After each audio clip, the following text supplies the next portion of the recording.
Futboldagi eng qimmat o'yin Chempionlar Ligasining finali emas. Bu ikkinchi darajali ligadagi play-off finali va u shu haftada boshlanadi. 200 million funt. Aksariyat Premier Liga klublari hattoki transferlarga ham ishlata olmaydigan summa. Wembley'dagi bitta o'yin ana shu pulni kim olishini hal qiladi.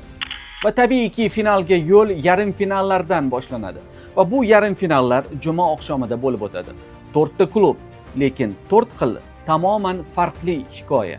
Millwall masalan, 141 yillik klub. Shu yoshga chiqib hali Premier Ligani ko'rmagan. Hull City'dan ham hech kim bu yoqqacha kelishini kutmagan edi.